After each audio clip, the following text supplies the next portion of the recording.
भीड़ और परभनी की घटनाओं पर पूरे राज्य में आक्रोश है। इस बीच सरकार के माध्यम से उद्योग मंत्री उदय सामंत पीड़ित परिवार से मिलेंगे, इसकी जानकारी सामंत ने आज रत्नागिरी में पत्रकार परिषद में दी।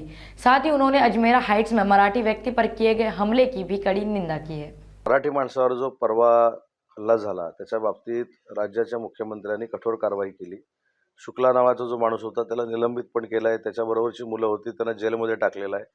परंतु अशी दादागिरी मराठी माणसावर जर कोण करणार असेल तर त्याच्यावर कडक कारवाई केली जाईल, ही भूमिका विधान परिषदेचे नेते एकनाथ शिंदे साहेबांनी विधान परिषदेमध्ये देखील सांगितलं।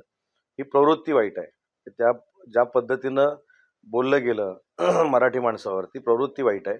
आपला महाराष्ट्र विविध जाती धर्मांनी विविध प्रांतातील लोकांनी नटलेला नक्की आहे आणि ते आपण सामावून घेतो। प्रांतवाद आपल्याला करायचा नाही, पण बाकीच्या राज्यातनं आलेल्या लोकांनी देखील समजून घेतलं पाहिजे की मराठी माणसाला ज्यावेळी असं आपण बोलतो तेव्हा मराठी माणूस पेटून उठतो आणि मराठी माणूस पेटून उठल्यानंतर सरकार मराठी माणसाबरोबर राहतं, हे आम्ही करून दाखवलं।